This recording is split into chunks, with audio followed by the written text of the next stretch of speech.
Takdir ada dua macam, ada takdir yang mutlak, tidak ada campur tangan kita di situ sama sekali.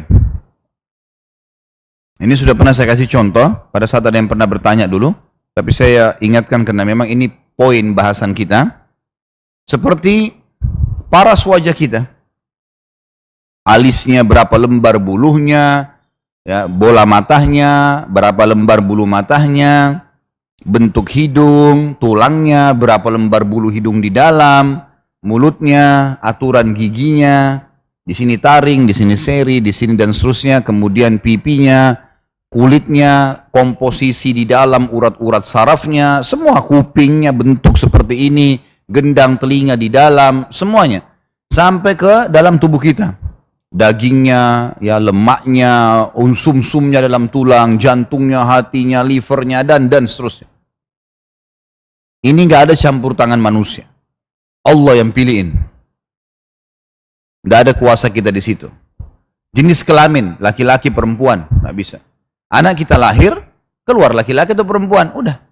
Oh, kita tinggal tahu, oh ini anak saya perempuan, oh ini anak saya laki-laki, selesai.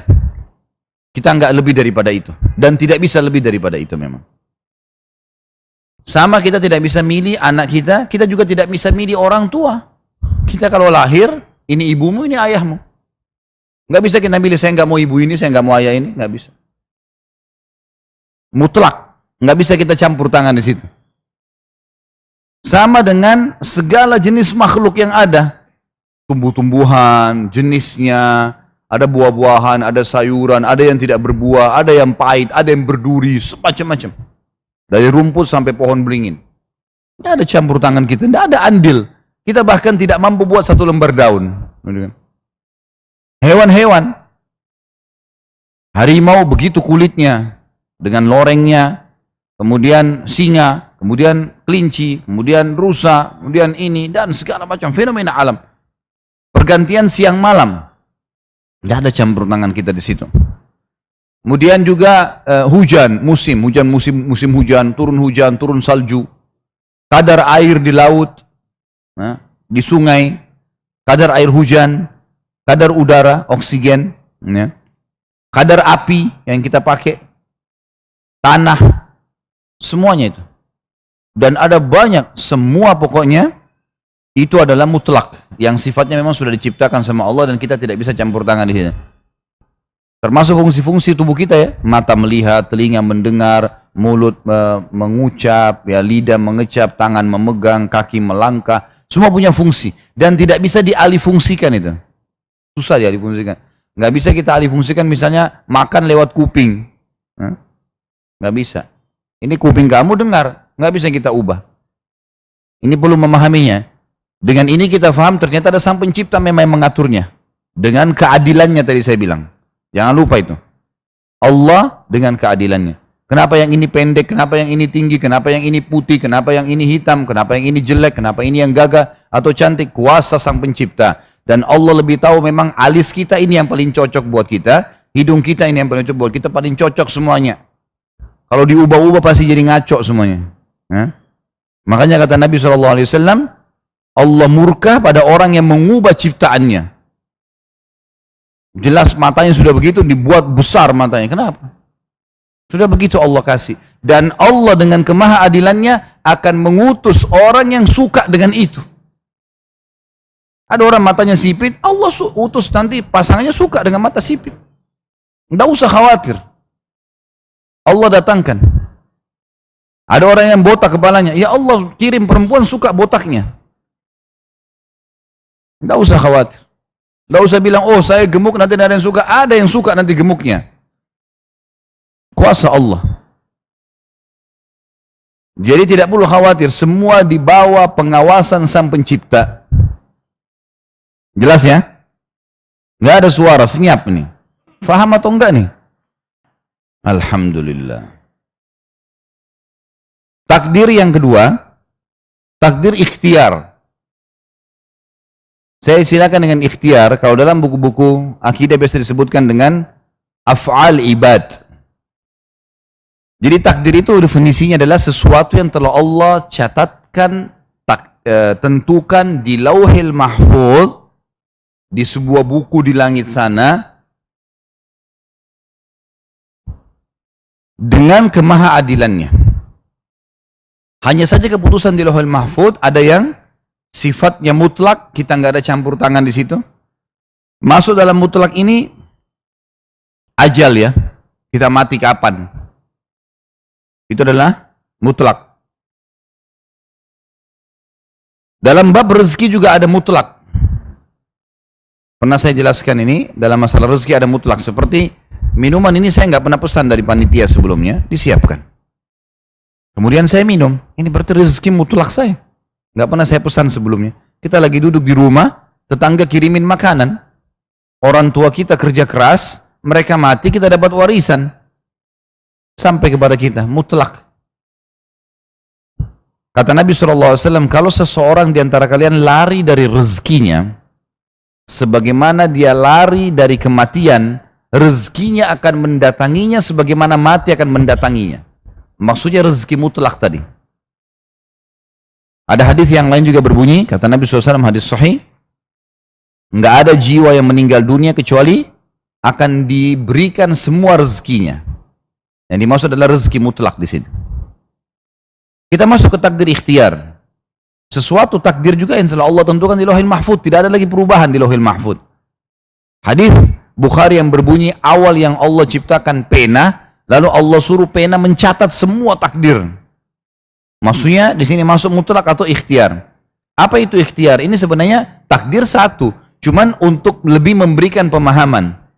Ikhtiar adalah sesuatu yang Allah catat di Lauhil Mahfuz sesuai dengan keluasan ilmunya Allah, apa yang akan dipilih oleh hamba-hambanya dari perilaku. Itu namanya takdir ikhtiar. Sesuatu yang telah Allah tentukan di Lauhil Mahfuz, gitu ya, dengan keluasan ilmunya. Keluasan ilmunya Allah. Apa saja yang akan dipilih oleh hamba-hambanya atau dari perilaku hambanya. Jadi misal contoh, dalam takdir ikhtiar, contoh akan lebih memperjelas. Teman-teman di sini datang pakai baju berbeda-beda warnanya. Ini ikhtiar kita bukan? Nah, saya pilih baju abu-abu ini, ada mungkin bapak-bapak pakai baju putih, ada ibu-ibu pakai baju hitam. Ini pilihan kita bukan? Nah, pilihan kita. Baik, pada saat kita mau makan, kita mau minum, kita mau tidur, kita mau menikah, ya, kita mau berteman, kita mau mengambil jurusan kuliah, ikhtiar kita bukan? Ikhtiar. Nah ini juga takdirnya Allah. Kita pakai baju, saya pakai baju abu-abu ini, pilihan saya, tapi tidak lepas dari takdirnya Allah. Allah sudah tahu dengan keluasan ilmunya, Khalid ini, di hari ini, dia akan pilih baju abu-abu. Dicatat sebelum saya lahir tuh. Di Lauhil Mahfuz. Kalau saya akan pilih abu-abu hari ini. Gitu. Si fulan akan pilih baju putih. Si fulan akan pilih baju hitam. Sudah tercatat semua. Semua perilaku kita sampai kita mati, yang kita akan pilih nanti, Allah tidak menzalimi hambanya. Konsepnya dalam lingkup keadilannya Allah. Allah catat di Lauhil Mahfuz, sesuai dengan keluasan ilmunya Allah, memang dia akan pilih makanan itu, dia akan pilih minuman itu, dia akan pilih si fulan atau fulana sebagai pasangan hidupnya. Termasuk jodoh di sini adalah takdir ikhtiar. Bisa orang mau nikah, bisa nggak nikah kan? Bisa nggak? Atau harus nikah? Nggak. Bisa saja. Kalau ada A, B, C, saya mau nikah sama A atau B atau C. Kemudian saya pilih si B, pilihan saya bukan? Pilihan kita. Cuma supaya tidak salah, Allah kasih lagi satu perangkat, sholat istikharah. Kalau mau minta panduan dari saya, silakan. Kau bingung A, B, C, sholat 2 rakaat. Saya akan kasih kamu siapa yang terbaik dari pilihanmu itu. Maka Allah kasih nanti, cenderung kepada si B, atau si C, atau si A, lalu dia jalan. Jadi semua perilaku kita sehari-hari, makan, minum, tidur, bekerja, apa saja perilaku kita, itu juga masuk dalam kategori takdirnya Allah. Allah tentukan. Tapi di sini Allah nggak paksa kita. Jadi salah kalau ada orang bilang, saya kan berzina karena Allah sudah takdirkan. Dia nggak paham nih. Betul dicatat di Lauhul Mahfuz sebagai ketentuan Allah, tapi pilihan kamu itu. Maka Allah sebagai pencipta yang punya keluasan ilmu, sudah tahu kamu akan berzina pada saat itu. Dicatat sebagai takdirmu. Allah nggak zalim. Allah tahu. Allah tidak akan menzalimi hamba-hambanya. Jelas ini? Hah? Paham? Alhamdulillah. Bapak-bapak nggak paham kayaknya. Hah? Paham nggak? Sebelum jalan jauh ini. Jadi ada takdir ikhtiar. Artinya pilihan kita sehari-hari yang akan kita lalui di muka bumi ini sudah Allah catat di Lauhil Mahfuz. Jadi Allah sudah tahu sekarang siapa penghuni surga, siapa penghuni neraka. Dari mana? Dari pilihan hamba itu sendiri. Bukan Allah yang paksa dia masuk surga atau masuk neraka. Allah bilang, "Faman syaa'a falyu'min wa man syaa'a falyakfur." Siapa yang mau beriman, silahkan. Patuh, ibadah, silahkan. Dapat 1, 2, 3, 4, 5. Siapa yang mau kafir, silahkan. Perbuatannya boleh. Tapi ada ancaman ini. Dia bebas milih. Pilihan dia. Sekarang orang beriman sama kafir sama, ikhtiar. Orang setiap saat bisa masuk Islam kok. Ikhtiar dia itu. Dia tidak mau beriman, dia berarti ikhtiar dia nggak dalam keadaan kafir. Allah memberikan kepada dia sinyal-sinyal. Misal, kita dikasih sinyal lapar, ya. Masalah kasus memilih makanan, ikhtiar kita kan. Tapi ada sinyalnya, lapar. Tubuhmu lagi tubuh nutrisi misalnya. Maka kita makan. Tapi pilihan makanan kita bisa pilih tempe, mau pilih ayam, mau pilih. Allah ciptakan semua fasilitasnya. Maka dia bisa memilihnya. Gitu. Ada juga rezeki. Tadi kan saya bilang rezeki masuk. Satu-satunya yang masuk di mutlak dan ikhtiar adalah rezeki. Kalau mutlak tadi sampai kepada kita saya sudah kasih contohnya. Kalau ikhtiar, rezeki yang akan datang sifatnya tambahan sesuai dengan ikhtiar hamba itu. Jadi misal, seseorang sengaja kuliah S1. Dia niatnya ingin jadi dosen. Ngajar dapat duit. Atau kerja di kantor dapat duit. Ikhtiar dia bukan? Hah? Baik, kan dia bisa tidak sekolah. Bisa jadi pengangguran, tidak ada yang larang dia. Orang tuanya paling ingatin, habis itu dia, kalau dia mulai dari rumah, dia nggak mau sekolah, nggak ada yang bisa larang. Ada orang nggak, dia sekolah, dia berusaha, gitu kan? Orang tuanya yang bantu dia biayai dapat pahala, Allah janjikan, motivasi mereka anak-anak untuk jadi baik. Ikhtiar tergantung dia. Dia yang milih. Setelah selesai kuliah, S1 dia ngajar, gajinya 2 juta. Terus dia pikir, kayaknya kalau S2 ini gajinya 4 juta. Dia kuliah lagi S2. Ikhtiar dia bukan? Untuk mendapatkan rezeki tambahan kan? Baik S2 sudah. Kalau S3 dapat 6 juta. Langsung S3. Oh kalau profesor dapat tambahan sekian. Tulis karya ilmiah. Tulis. Ikhtiar dia. Orang buka satu rumah makan. Satu usaha. Satu butik. Ikhtiar dia. Dia coba buka usaha. Dia belajar, dia dapat. Gitu kan? Setelah dia buka, berhasil, dia pengen buka cabang. Ikhtiar dia. Dia pelajari ilmunya, dia buka. Sampai 10 cabang, 100 cabang. Itu ikhtiar dia. Ya. Kalau dalam masalah rezeki, orang kafir, orang beriman, semuanya Allah kasih. Karena Allah punya sebuah hukum dasar, kalau Allah mencintai semua makhluknya. Allah mencintai semua makhluknya. Karena ciptaannya. Inna Allah kana bikum rahima. Allah itu sangat sayang pada kalian sebenarnya. Orang kafir pun tuh Allah sayang. Kalau Allah nggak sayang, nggak dikasih makan sama Allah. Hah? Allah bisa butain matanya seketika.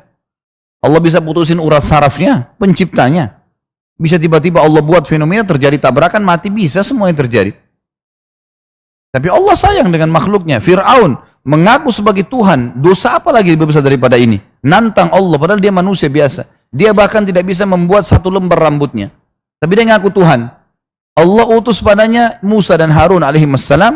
Bahwa Allah mengatakan apa? A'udzubillahi minasyaitonir rajim. Idhaba ila fir'auna wa qula lahu qawlan layyina. Kalian berdua pergilah Fir'aun. Ucapkan padanya kalimat yang lembut. Kasih tahu kalau dia salah itu. Tapi karena Fir'aun ngotot, nggak mau, sampai 10 tahun didakwain Nabi Musa alaihissalam tidak mau, Allah tenggelamin. Ngerti kan? Jadi Allah sementara sangat sayang sama hamba-hambanya. Allah nggak mau hamba-hambanya masuk neraka. Kata Nabi SAW, "Wala yahliku illa halik." Nggak ada yang masuk neraka tuh kecuali orang yang bobrok, orang yang bodoh dasarnya. Karena sampai sebagian ulama mengatakan detik sebelum seseorang meninggal pun Allah akan mudahkan dia untuk taubat. Ada sinyal penyesalan. Dari mulai dia buat dosa, menyesal, beban, sumpek, supaya dia taubat. Sampai sebelum dia meninggal Allah masih terus kasih sinyal. Supaya dia tidak masuk neraka. Orang yang masuk neraka, orang yang bodoh dasarnya. Tinggal taubat, taubat hitungan menit. Ya Allah saya sesal, ya Allah saya tidak akan ulangin. Tulus dari hati ini diterima sama Allah. Enggak butuh berbulan-bulan, enggak. Kuasa Allah, padahal dia buat dosa 70 tahun. Kisah yang masyhur tentang seseorang yang membunuh 99 jiwa, 100 jiwa. Kemudian dia 99 jiwa dia sudah pun dia datang kepada seorang abid, orang yang ahli ibadah tapi nggak punya ilmu. Saya sudah bunuh 99 orang, masih bisa nggak Allah maafin saya? Dia bilang nggak mungkin kok maafin. Dia cabut pedangnya sekalian aja 100. Dalam hadis gitu. Maka dia bunuh orang itu digenapin 100 korbannya dia. Jalan lagi. Dapat orang alim. Orang alim ahli tahu ilmunya.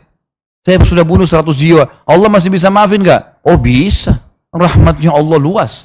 Berapapun dosamu dimaafkan kok. Pada detik itu juga dia bertaubat sama Allah. Kalau gitu saya tobat kepada Allah. Baru jalan sebentar mati. Allah masukkan ke dalam surga. Hadis sahih menjelaskan masalah itu. Jadi tidak ada orang yang masuk neraka kecuali orang bodoh sekali. Dosa seberat apapun Allah bisa maafkan. Yang penting mau taubat. Tentu pada saat bertaubat ada prosesi pembersihan. Ada penyakit, ada cobaan-cobaan. Wajar, kita sudah melakukan. Kita pernah menggunjing, kita juga digunjing. Ya sabar, pembersihannya. Resiko dari perbuatan. Selalu ada sebab dan akibatnya. Sekarang kita kalau tuang air di karpet, nggak cukup kita mengatakan, oh saya tuang, salah nih saya. Cukup nggak kira-kira? Nggak cukup. Gimana caranya supaya aman? Keringkan tuh bekasnya. Hah? Ada orang lewat, kita tidak sengaja siram air, orang lewat basah bajunya. Gimana caranya? Nggak bisa bilang, oh maaf ya, selesai. Orang itu pasti masih ada beban dalam hatinya tuh. Basah bajunya. Tawarin ganti baju. Tawarin keringkan bajunya. Sampai bekasnya hilang. Kalau bekas hilang tuh aman. Nah, pembersihan bekas ini terhadap semua dosa yang kita lakukan ada. Hukum Allah itu sunnatullah, nggak bisa orang lepas dari situ. Jelas sampai sini? Alhamdulillah. Ini kalau dibawa pulang sudah cukup nih. Karena ilmu itu satu kali difahamin sudah seumur hidup insya Allah. Gitu kan? Ini masalah qada dan qadar. Dan kita harus faham semua ini berjalan sesuai keputusan Allah dengan kemahaadilannya. Allah tidak akan zalimi hamba-hambanya. Mustahil. Baik, untuk lebih memahami tadi saya sudah bilang dibagi menjadi takdir tadi ya. Takdir yang sifatnya mutlak dan sifatnya ikhtiar, walaupun takdir itu sebenarnya satu ya. Nggak terpisah, ini hanya untuk memberikan pemahaman saja. Karena kalau tidak dijelaskan seperti nanti orang bilang, kalau begitu tadi saya bilang, kalau saya zina berarti takdirnya Allah. Sudah, siapa suruh Allah yang kasih begitu? Misal, nyalain Allah, gimana caranya? Itu ikhtiar kamu itu. Allah sudah tahu kau akan pilih itu. Ya, termasuk orang meninggal dalam keadaan kafir, dalam keadaan beriman, itu pilihan dia, ikhtiar dia. Dia bisa beriman kok. Dia bisa tidak kafir, dia bisa juga kafir, bebas. Seseorang di antara Bapak Ibu sini bisa duduk di sini, bisa pergi ke diskotik, bisa pergi ke bar, bisa membunuh, bisa mencuri, ikhtiar. Bisa saja, gitu kan? Tadi datang ke sini ikhtiar kita, semua itu adalah takdir. Tapi Allah sudah catat ini semua di Lauhul Mahfuz. Ini semua kita yang hadir di sini Allah sudah ada di Lauhul Mahfuz. Si fulan datang, si fulan datang, si fulan datang. Sama detik-detiknya, sama bajunya, sama tempat duduknya. Jelas semuanya. Nggak ada yang tidak jelas. Paham sampai sini? Alhamdulillah.